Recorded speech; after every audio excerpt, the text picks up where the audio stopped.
Buenos días, buenas tardes y buenas noches a toda la audiencia que nos acompaña el día de hoy. Tenemos el gusto de tener como invitado a Abel Garza, CEO de Quanti. ¿Cómo te encuentras, Abel? Hola, muy bien, encantado del espacio. Muy buenos días. Muy buenos días. Y digo, para ir empezando, yo ya sé que tienen años dentro de la industria, varios años trabajando, y estoy seguro que los conocen mucho, pero me gustaría que me des un poquito de contexto de quiénes son ustedes, Quanti Solutions. Bueno, Quanti es una empresa que ya tiene 10 años, bueno, casi 11 años ahora en agosto. Somos una empresa que nace como brindando servicios de ciberseguridad y desde todo este lapso, pues hemos enfocado mucho nuestros servicios a servicios orientados a ciberseguridad en la nube, protección de las cargas en los servicios cloud, protección del acceso remoto de los usuarios, algunos servicios de consultoría y a través de estos años hemos logrado algunas certificaciones importantes, tratando siempre de mantenernos relevantes para los fabricantes que representamos, siempre buscando ser un jugador que esté cumpliendo con las expectativas de las marcas que representamos, ¿no? Representamos cerca de 12 marcas, todas ellas líderes en sus respectivos rubros. Y en Quanti, además de esas certificaciones que nos exigen estas empresas para poder brindar los servicios de una forma adecuada, pues también nosotros hemos obtenido algunas otras de industria, como por ejemplo ISO 27001, que es el estándar de facto en temas de ciberseguridad, ISO 20000, entre otras. Y también a lo largo de esos años, pues ya contamos con la confianza de muchos clientes triple A, empresas de diversos sectores. Tú sabes que la ciberseguridad es un servicio como que transversal a todas las industrias, ¿no? A cualquier sector, sin importar si eres manufactura, financiero, minería, o sea, eventualmente tú vas a requerir ciberseguridad, servicios de nube, etcétera, y es ahí donde creo yo que vemos una gran oportunidad. Y aquí quiero conocer dos cosas, empezando con lo siguiente. ¿De dónde surge la idea de fundar Quantum Solutions? Que digo, yo tengo entendido que ya has trabajado en temas de ciberseguridad de tu lado, Abel, pero ¿de dónde nace también todo este proyecto y cuáles consideras que fueron también los principales desafíos que enfrentaron al iniciar todo esto? Que, digo, a ustedes les tocó una época que sí se invertía en ciberseguridad, pero todavía estaba el reto de que las personas no pensaran que solo era firewalls y antivirus. Correcto. Fíjate que resulta un tanto interesante porque efectivamente soy ingeniero en electrónica y comunicaciones y parte de mis primeros años en este mundo pues fue más orientado a la parte de redes, ¿no? O sea, redes, telecomunicaciones y una cosa va llevando a la otra en el camino. En aquel entonces, digo, tampoco soy tan anciano, pero te estoy hablando de los finales de los noventas, pues como que no estaba tan arraigado el tema de apenas iba la burbuja del internet, ¿no? Entonces, no había todavía virus, etcétera. Sin embargo, del 2000 al 2013, colaboro en una empresa telco aquí en la zona norte y en ese lapso pues me toca ser el responsable de producto de algunas de las soluciones de ciberseguridad, el armado del centro de operaciones de seguridad, entre otras cosas. Y en ese lapso pues tuve la fortuna de aprender muchas cosas de este mundo, de poder interactuar con muchas personas, entre clientes, fabricantes, mayoristas en toda la cadena. Y empecé a observar algunas oportunidades en el camino relacionadas con las necesidades que había, ¿no? Uno de ellos era la falta de adopción en México respecto a lo que se vive en Estados Unidos, ¿no? Hay un gap muy grande en lo que es México con respecto a Estados Unidos en adopción tecnológica y temas de ciberseguridad. Y luego, por otro lado, también, pues, digámoslo así, que la oferta que había en ese entonces de proveedores de este tipo de servicios, pues quizás no era tan amplia ni tan especializada. Y los pocos que había, pues cobraban una fortuna, ¿no? Eran cantidades desorbitadas, en muchos de los casos con una mala atención, ¿no? Y yo creo que ahí fue donde empecé a observar estas oportunidades de decir, bueno, ¿por qué no crear una empresa que pueda ofrecer estos servicios con una buena cercanía hacia el cliente, con buena calidad y empezar a desarrollarlo, ¿no? Entonces, fue una visión a largo plazo, no buscábamos como que la rentabilidad inmediata, sino realmente crear una empresa que tuviera una estructura, que tuviera procesos a lo largo de este camino, ¿no? Y así es como Quanti empieza a surgir en todo este lapso, ¿no? Y a partir de esto, ¿qué tanto sientes que ha cambiado tanto la empresa como la misma industria? Que estamos viendo un cambio muy fuerte en cuestión de todos los temas digitales y la transformación que se está dando en todas las empresas. Ya no es un tema nada más de oficinas industriales, es un tema completo que se está llevando a que hasta se hacen capacitaciones a la parte humana para ya entender todo lo que, lo que va alrededor de esto. Definitivamente sí ha habido muchos cambios muy abruptos en los últimos años, ¿no? En toda la industria. Como te decía al principio, quizás el tema de ciberseguridad no era un tema tan ampliamente aceptado, o sea, bastaba con tener un antivirus y la empresa decía que estaba protegida y luego el tema del firewall tomó mucha moda durante mucho tiempo, ¿no? De proteger la red perimetral, ¿no? Pero ahora con todos los temas de nube, etcétera, pues eso cambia completamente el paradigma, ¿no? Ahora el perímetro pues ya no está en tu oficina. ¿Cuánta gente sigue trabajando de forma remota, de manera híbrida?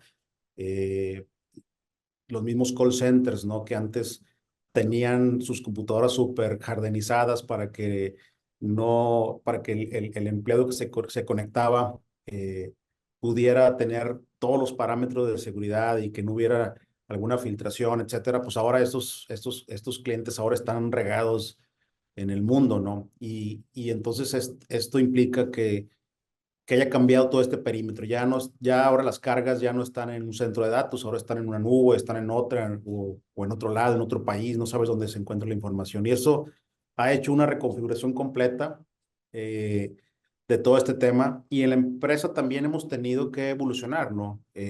Cuento mucho la historia de Quantic cuando arrancamos y platicamos no, pues al principio uno como emprendedor, cuando no tienes la confianza del cliente y vas armando tu reputación poco a poco, ¿no? Tienes que ir agarrando clientes, tienes que ir agarrando proyectos de donde se pueda, ¿no? Para que la empresa se mantenga a flote. Y en un principio, pues prácticamente eres todólogo, ¿no? Digo, obviamente acotado el tema tecnológico y hago mucho la analogía, dices, como cuando eres soltero, ¿no? Ahora sí que es lo que se mueva. Entonces, empezamos a tener ese tipo de análisis al final de cada año y decíamos, oye, ¿sabes qué? Esto no, porque esto me quita tiempo, es poco rentable o hay mucha competencia. Vemos una tendencia por acá y empezamos a hacer esas meditaciones año con año y, y a veces ha sido difícil decirle que no a muchas cosas, efectivamente. Hay servicios que pueden resultar, pues como que se ven bastante atractivos, pero resulta que ya están ampliamente ofertados por muchas empresas, ¿no? O hay marcas que hacen también un ecosistema de canales bastante amplio y empiezan las peleas entre los partners para llegar a un cliente y donde el único diferenciador siempre suele ser el precio, ¿no? Entonces, hemos tratado como que de orientar el barco hacia esas soluciones un poquito más de nicho, más disruptivas, que sean diferentes a lo que hace la mayoría y también como empresa tratando de buscar esas diferenciaciones en un mercado muy competido, ¿no? Entonces sí, ha habido mucho movimiento en ese sentido. Y también dentro de todo este movimiento, ¿cuáles consideras que se han vuelto las principales amenazas que están enfrentando las empresas hoy? Que si vemos un escenario hace 10 años, podemos ver que eran ciertas amenazas, ahorita pueden ser otras. ¿Qué tanto sientes que han cambiado estas y cuáles consideras que actualmente son las que más tenemos que estarnos cuidando como empresas? Mira, sin duda alguna, una de las principales pesadillas de cualquier CISO o director general, pues son los temas de la interrupción de la operación, ¿no? O el estar dormido y sin saber que tu información está siendo ordeñada por un hacker en Rusia, ¿no? Entonces, definitivamente el ransomware creo que ha sido el tema más recurrente, más preocupante para los clientes, incluso para nosotros. Nos llegan llamadas constantemente de empresas cuando nos dicen, oye, pues tengo una pantalla ahí que me pide un pago de rescate en Bitcoin, ¿no? Entonces, ese es uno de los temas principales. Por otro lado, la adopción de nuevas herramientas y tecnologías y el software ya está muy disperso, ¿no? Antes tú tenías el control en un servidor, en tu oficina o en un centro de datos y te conectabas por una red MPLS y pues digámoslo así que tienes el control, ¿no? Ahora tus aplicaciones están dispersadas, unas están en la nube, y llega un usuario con su teléfono y otro usuario y se conectan con su laptop y esa laptop la utiliza el niño en la escuela. Entonces es un relajo de información y ocupas de alguna manera tener un control más basado en cero confianza, ¿no? Y es ahí donde el concepto de Zero Trust toma demasiada relevancia, donde el usuario correcto, en la hora correcta, con el perfil correcto, con la postura correcta, se pueda conectar al recurso por el tiempo limitado y con seguridad de lado a lado, de extremo a extremo, y que cuando termine su sesión tengas, tengas completamente esa desconexión y ya puedas estar tranquilo de que el usuario no se metió a otro lado y hizo otras cosas, ¿no? Otra de las preocupaciones que vemos también es la falta del talento. El tema de la falta de talento, pues se está volviendo un dolor de cabeza por muchas razones. Por un lado, las escuelas no están produciendo la suficiente cantidad de ingenieros que el mundo requiere, ¿no? Hay muchas estadísticas por ahí. Una de las que más suenan son las del Foro Económico Mundial, donde saca un reporte año con año y habla de que son cerca de 4 millones las personas que se necesitan en esta industria, o sea, ingenieros en ciberseguridad para cubrir todas las funciones, desde las más básicas de un analista, de un ingeniero de monitoreo, de un pentester, de un CISO, de un policía cibernético. Bueno, nos faltan 4 millones. En Latinoamérica estamos hablando de que son cerca de 700,000. Y entonces, pues las empresas tienen dos alternativas: o contratar talento que ya es bueno y caro y que se le vaya rápidamente, ¿no? Porque ahorita están llegando las compañías extranjeras, llegan Tata, T-Systems, Telefónica y el mismo Google, ¿no? Y les avienta una cantidad grosera de dinero a los muchachos y pues, se van, ¿no? Y es entendible. Y por otro lado, pues dices, pues lo desarrollo en casa y lo empiezas a desarrollar en casa, lo certificas y pues vuelve a pasar lo mismo, ¿no? Entonces, se vuelve un problema para muchas organizaciones y tienen que voltear a ver servicios administrados, ¿no? Es decir, agarro un contrato con una compañía que ya tenga sus certificaciones, que tenga ya todo esto bien controlado y entonces, pues agarro que ellos me brinden el servicio, ¿no? El servicio de ciberseguridad como si fuera de casa, ¿no? Y eso está tomando mucha relevancia, que son los servicios administrados. Entonces, el tema de la falta de talento es súper complejo. Y el último de los problemas que vemos, así como que en superascenso, es pues la cantidad de dispositivos que cada vez tenemos por todos lados, ¿no? Es una cantidad donde hablamos de, pues, no sé, desde el iPad, el celular, la cámara, el sensor, el refrigerador, el Nest, el Alexa, el Fire Stick, el Chromecast. Entonces, cada uno de ellos puede tener vulnerabilidades, ¿no? Y eso es hablando de la vida personal, ¿no? De la vida en nuestras casas, ¿no? Pero ¿qué pasa en una fábrica? ¿Qué pasa en una empresa, en una oficina, donde no tienes esa visibilidad y cada dispositivo tiene su propio sistema operativo, requiere sus propios parches y no todos están saliendo de forma recurrente? Algunas fábricas incluso que desarrollaron un dispositivo, pues la empresa quebró, desapareció y ya no sacaron más updates o parches, ¿no? Entonces, esos tres elementos son los que yo creo que ahorita están causando mucha disrupción, preocupación y que a la vez también representa una oportunidad, ¿no? Para las empresas que se dedican a esto. O sea, es un momento de mucha oportunidad que si se sabe canalizar de forma adecuada, pues como dijo Marco Aurelio, ¿no? Los obstáculos representan oportunidades. Aquí me salen dos preguntas que, digo, tratando la primera con la parte esta del talento que estamos en búsqueda de mucho tal, ¿cuál de su lado están trabajando algo en específico para empezar a generar más de ese talento? ¿Están acercando con universidades o trabajando de alguna manera para que ellos empiecen a decir, oye, ya existe tal vez no una carrera, porque sabemos que no existe carrera en ciberseguridad, pero ya salen con una cierta especialización y aquí los acabamos nosotros de capacitar?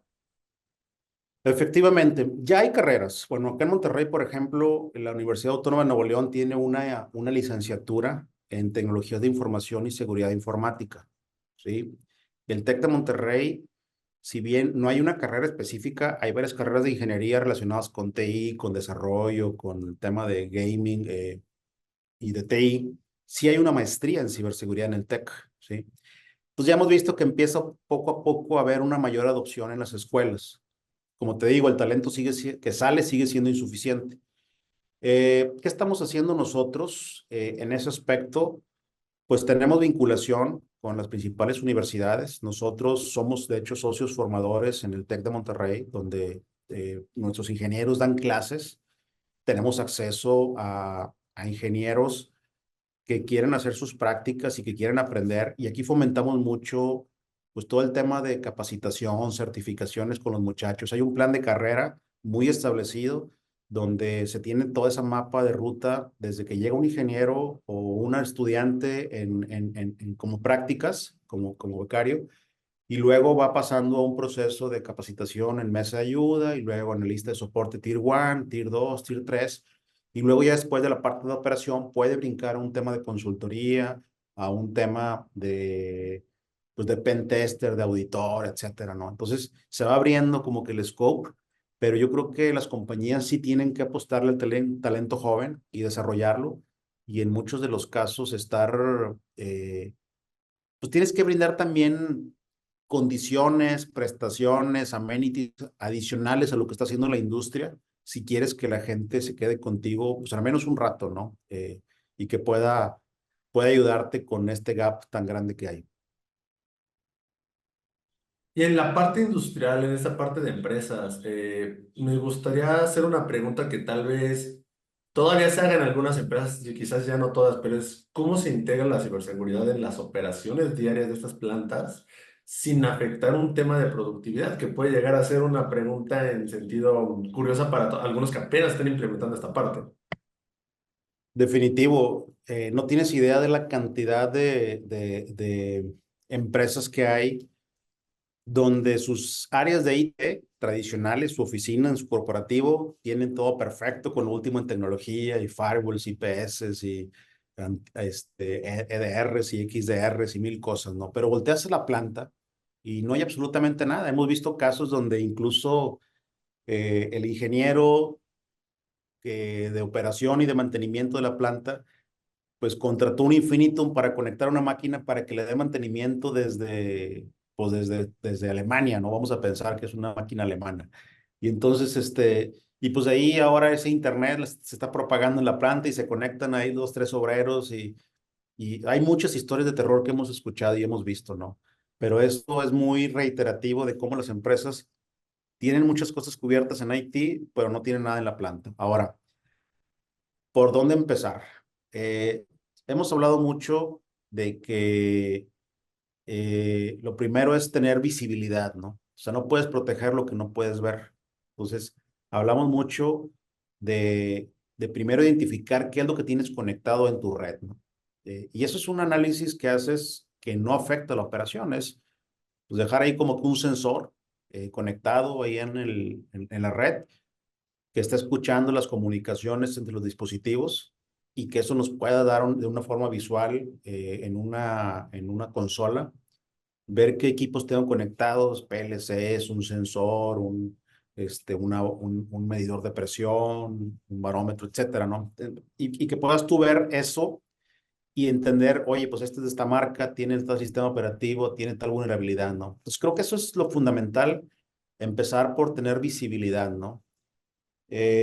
Hay un modelo para todo esto, pero ese es como que el paso número uno. Y luego, el siguiente paso es empezar a tratar de parchar esas vulnerabilidades encontradas, ¿no? Esas vulnerabilidades que surgieron en esos análisis, pues no es tan sencillo como que, voy a parchar el firmware de un horno y pues me va a pedir el reinicio y le voy a decir que sí, ¿verdad? No sabes cuánto tarda ese horno en encender, ¿no? O en llegar a la temperatura correcta para que el vidrio o para que el material esté con la calidad correcta y la especificación correcta, ¿no? Entonces, la verdad es que se vuelve muy complicado toda esa parte, pero también hay soluciones que hacen las veces de parchar virtualmente, ¿sí? O sea, a través de un dispositivo o firewall industrial o sensor de IPS, perdón, puede bloquear los intentos de acceso a esas vulnerabilidades, ¿sí? Simulando que está el parche puesto, que le llaman virtual patching o parcheo virtual, ¿no? Y eso te evita que tú tengas que reiniciar un dispositivo que no sabes ni siquiera la secuencia de arranque del dispositivo, ¿no? No es tan sencillo como llegar a la planta y empezar a reiniciar los PLCs y las cosas y no sabes si va a arrancar bien o no. Nos ha tocado también encontrarnos con cosas tan viejas o con dispositivos tan obsoletos que a veces después de reiniciar, puede ser que ni siquiera arranque, ¿no? O sea, lo tienes ahí con pincitas. Entonces, se vuelve complejo. Definitivamente se requiere una estrategia de mucha cercanía con el cliente y entendimiento de lo que tiene, entendimiento de las tecnologías y pues hacer todo un protocolo de control de cambios y estar preparado para que si algo no está operando como debería de operar, pues poder hacer el rollback correctamente y no afectar a la planta, ¿no? Pero sí hay toda una metodología y un modelo que se puede seguir. Hay estándares que nos dicen cómo empezar a proteger un sector industrial de forma apropiada, ¿no? Y hoy en día hemos visto muchos ataques al sector industrial de todo tipo, ¿no? Las compañías, ahora aquí en Monterrey, por la fiebre del nearshoring, ¿no? Como la fiebre del oro, todo mundo sabe que tiene que ser más eficiente, que tiene que hacer su producción mucho más óptima y todo el mundo dice, pues tengo que digitalizarme, tengo que comprar tecnología, robots, pero muchas veces no le dan la debida atención a la parte de ciberseguridad, ¿no? Y para lograr todo esto, ¿ustedes colaboran con otros actores dentro de este ecosistema de ciberseguridad para fortalecer temas de protección no solo en tema manufacturero, sino en todas las industrias? Sí, como te comento, digo, ser un todólogo en esto, la verdad es que se antoja imposible porque es un mundo muy amplio, ¿no? La ciberseguridad es un ecosistema súper amplio. Por ahí me ha tocado ver diagramas de cada uno de los rubros con cada una de las marcas y es imposible. Pues yo creo que cada empresa debe tener su foco en cierta cantidad de rubros y hacerte especialista en eso, ¿no? Y tienes que buscar alianzas, ya sea un fabricante, ya sea otro partner, ya sea algún aliado que te ayude a complementar esas fortalezas para que tú no dejes de ser el experto en lo tuyo, ¿no? ¿Y qué podemos ver como las siguientes tendencias y desarrollos futuros que se van a dar en ciberseguridad o que están viendo tanto tú, Abel, como directamente Quanti, como cruciales para este tipo de sectores industriales, manufactureros y también para esta parte más tema oficina, por decirlo así, corporativo? Mira, en general, los conceptos que están tomando demasiada relevancia en este momento, pues obviamente toda esta fiebre de la IA, ¿no? Inteligencia artificial. ¿Por qué? Porque no puedes tú combatir a un ejército de bots controlados por máquinas pues los famosos bots, ¿no? De las redes. Entonces, tienes que también tener un ejército de tu lado, pues también que te defienda de eso, ¿no? Imagínate tú el caso de, tienes firewalls, tienes antivirus, tienes una plataforma de vulnerabilidades y tienes ahí todos tus juguetes de tu carta de Navidad y que tu consejo de administración los autorizó y ya tienes tu seguridad, ¿no? Obviamente, esos equipos generan logs, bitácoras de todo lo que está ocurriendo, ¿no? Entonces, el que tú tengas gente que esté operando y vigilando, que no esté pasando ahí un bicho en toda esta maraña de dispositivos, pues difícilmente un equipo de 5 personas o de 10 personas va a estar viendo que ocurrió algo en un tiempo determinado, ¿no? Es como los telescopios que los apuntas a un lado y esperar a que cruce por ahí un meteorito y pues dices, pues va a ser imposible, ¿a qué horas y cuánta gente necesito para cubrir todo esto, ¿no? Igual acá, o sea, pasan miles de cosas en un segundo y el poder determinar que un evento aislado por aquí, más otro evento por acá, por este lado, sumados estos eventos representan un intento de ataque, pues no los puede tener con humanos, o sea, definitivamente ocupas plataformas que puedan identificar esos patrones anómalos y que a lo mejor esos eventos aislados unidos representan un tipo de ataque y ocupas plataformas de inteligencia artificial que se llaman, ahora sí que son los XDR, ¿no? Eh, X por cualquier cosa, Detection and Response, que te puedan detectar y responder ante un incidente, ¿no? Otra de las tendencias que están ahorita tomando mucha relevancia es lo que te comentaba de Zero Trust, eh, donde hoy en día, a diferencia del pasado, donde tú te conectabas con una VPN tradicional hacia una red y tú podías meterte a esa red y al servidor y moverte lateralmente y hacer muchas cosas en cualquiera de los puertos, ahora ya es mucho más restringido, ¿no? El tema de Zero Trust. Es como si tú llegas a un condominio o a un edificio y le dices al guardia, voy a ir con tal usuario, vengo de tal hora a tal hora a hacer esto.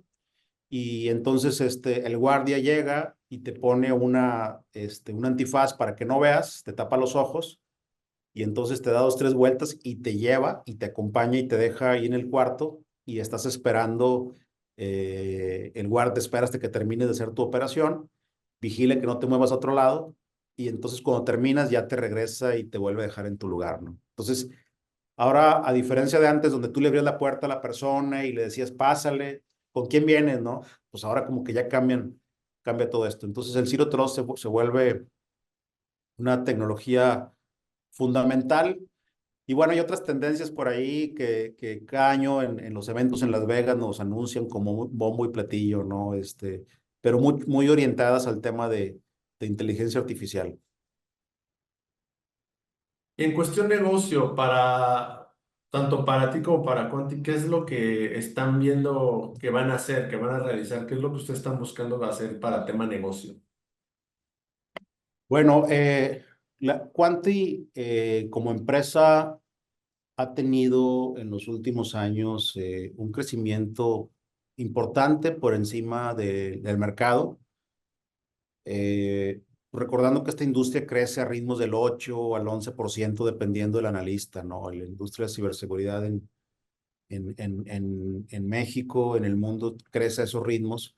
Y nosotros hemos tenido la fortuna de crecer al doble de esos indicadores. Andamos en 20-22%. Somos una empresa que está si bien brindamos servicios a nivel nacional y algunas compañías extranjeras con presencia en México, digámoslo así que nuestro 80-20 sigue estando en el norte y el 20 en otras partes, ¿no? Entonces queremos invertir eso, queremos que nuestro 80 actual se convierta en el 20% y que el otro 80% sea cubrir otras partes del país, ¿no? Creemos que hay una gran oportunidad. Eh, Se nos han acercado distintos fondos de inversión en todo este tiempo y hemos tenido distintos intentos de adquisición en estos 10 años, ¿no? Pero creemos que podemos todavía nosotros, con capital propio orgánico, a seguir haciendo que este negocio siga creciendo, ¿no? Vemos muchas oportunidades. Yo constantemente le digo a mi equipo comercial, señores, hay muchas oportunidades en el tema de ciberseguridad, de protección de nube, el tema del nearshoring, que yo creo que es una oportunidad histórica y única en este momento para las empresas. Y nuevamente, todas las empresas necesitan lo que estamos haciendo, ¿no? Así seas, como te digo, una minera, una empresa del sector industrial, financiero, un bufete de abogados, necesitas que tus datos estén protegidos, ¿no? Entonces, hay una gran oportunidad. Este tipo de situaciones no se dan todos los días, el tema del nearshoring, entonces hay que aprovechar todo esto. Y también como empresa estamos buscando como te digo, una expansión en Ciudad de México. Ya hay gente que tenemos en Ciudad de México, tenemos un equipo de personas, pero creo que podemos apostarle a duplicar o triplicar el equipo que tenemos en Ciudad de México y también en Occidente, ¿no? Entonces, hay muchos planes que hay en la organización. Seguimos buscando nuevas certificaciones. Estamos llegando también a clientes cada vez más grandes, claro que con condiciones más complejas de pago, ¿no? De, de pronto, a veces nos tocan clientes, oye, te pago 90 días, híjole, eso definitivamente representa un estrés para nosotros como empresa, pero bueno, es parte de este negocio si quieres tú apostarle a esos grandes proyectos y poco a poco estamos llegando a esas ligas, ¿no?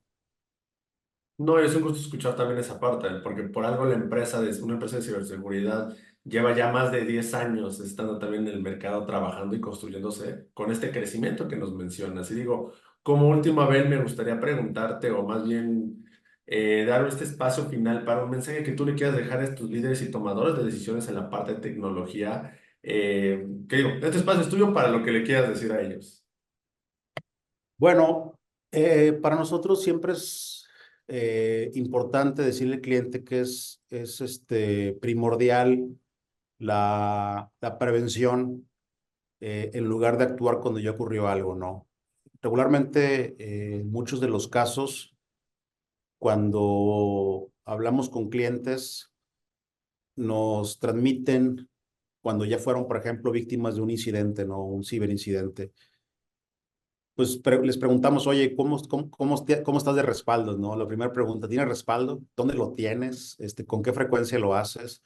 ¿Qué otros controles tienes, no? Entonces, esto es prevenible. Lamentablemente, muchas empresas han visto el tema de ciberseguridad como un gasto y, y a veces los líderes de las áreas de infraestructura, de TI, de sistemas, etcétera, o la misma ciberseguridad, no le transmiten adecuadamente a un consejo de administración la importancia o no lo venden de una forma correcta, ¿no?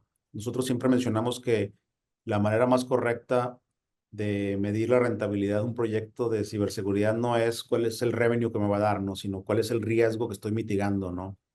Entonces, partiendo de esa premisa, hay que partir de ver cómo estamos midiendo el riesgo. ¿Qué pasaría si yo pierdo la operación en una planta, en una línea de producción, durante 24 horas? ¿Sí? Durante 72 horas, durante una semana. ¿Cuántos millones de dólares pierdo? ¿Cuánto me costaría a mí meter controles de ciberseguridad a esa línea o a esa planta para bajarle a ese tipo de cosas? Y te puedo asegurar que en muchos de los casos, en la mayoría, es prácticamente irrisorio lo que tienes que meterle de lana a esas iniciativas, ¿no? Otra de las cosas que también me gustaría mencionar es que la ciberseguridad no es un evento aislado que ejecutas una vez y ya dejas de hacerlo, ¿no? Es algo que tienes que tener constantemente y de forma continua realizando escaneos, revisión de controles, hacer pruebas de que tu sistema de ERP funcione o tu sistema de respaldo estén operando correctamente, ¿no? Entonces, tiene que partir siempre esto desde la cabeza de la organización. Si el líder, el director general, el C-level no está consciente de que esto es importante en la organización, pues nadie más le va a dar la importancia, ¿no? No. A veces los directores esperan de que su gerente de sistemas llegue y le proponga algo y pues es difícil, ¿no? Si él no tiene esa preocupación y no se la pregunta a la gente que le reporta, oye, ¿cómo estamos? Estoy preocupado, no quiero que me pase esto, ¿qué tenemos que hacer? ¿Cómo lo podemos evitar, no? Entonces, de alguna manera eso puede ayudar mucho también a que las empresas se eviten dolores de cabeza fuertes y que siempre consideren el tema del factor humano. Ahorita hablabas tú de la capacitación para los usuarios, ¿no? Debe ser fundamental en las organizaciones tener iniciativas de concientización para los usuarios, hacerles pruebas constantes, a ver si no caen en las pruebas de phishing, estar, ahora sí que casi como una inducción, cuando tú le das a un empleado, cuando llega a la empresa y les platica los procesos administrativos y cómo tomar vacaciones y la intranet y bla, bla, bla, también debes de hablarles de que no deban hacer clic donde sea, no conectar a esa USB, estar cambiando las contraseñas de forma constante y que ellos también lo permeen con sus familias, ¿sí? Y creo que eso ha ido cambiando poco a poco de forma favorable. Hemos visto compañías que están haciendo iniciativas orientadas a hacer semanas de ciberseguridad o el Cyber Week Month, iniciativas que van orientadas a que el usuario final pues sea más consciente de que puede haber ataques, ¿no? Lamentablemente los malos ya se dieron cuenta que es más fácil engañar a las personas que engañar a los sistemas y eso pues ha detonado toda esta creciente cantidad de amenazas a nivel global, ¿no? Entonces, eso es lo que me gustaría transmitirles, que prevengan antes de lamentarse. Te agradezco muchísimo por ese último mensaje que nos dejaste, poder haber conocido y escuchado un poco más de todo lo que se está haciendo del lado de ustedes, de tu lado, Abel, y este mensaje que nos dejas como mensaje final, pues lo agradecemos también bastante para que estén pendientes de esto, como dices, no solamente tarea tecnológico, sino el CEO de la empresa, el director general, que pues si no piden esta parte o no están tampoco enterados, difícilmente pues la parte de abajo va a querer decir hay que hacer esta inversión, porque aún diciéndola no le ven la importancia dentro de ese lado. Así que, Abel, no me queda más que agradecerte por el espacio y en caso de que quieran buscar esta solución, esta consultoría, ¿dónde los encuentran? Nuestra página es www.quanti.mx. Quanti es con Q de queso y con I latina al final, .mx, y ahí con gusto podemos, también nos pueden buscar en LinkedIn, Quanti Solutions. Tenemos un canal de YouTube con mucho contenido de valor para los usuarios, para el usuario final, donde hablamos de tips, recomendaciones, noticias, historias de terror, con cerca de 12,000 suscriptores. Entonces los invito a que se anoten en Quanti Media Group en YouTube. Excelente, pues dejaremos ahí para que puedan conectarse, puedan buscarlo, seguir también a todo este equipo que están haciendo, todo lo que nos platica Abel. Y pues nuevamente gracias por habernos acompañado en esta entrevista y agradecer también a nuestra audiencia que nos acompaña aquí todos los días en estos distintos podcasts de las industrias para conocer qué pasa en este mundo empresarial. Abel, nuevamente gracias, a todos les deseamos una excelente tarde. Hasta luego.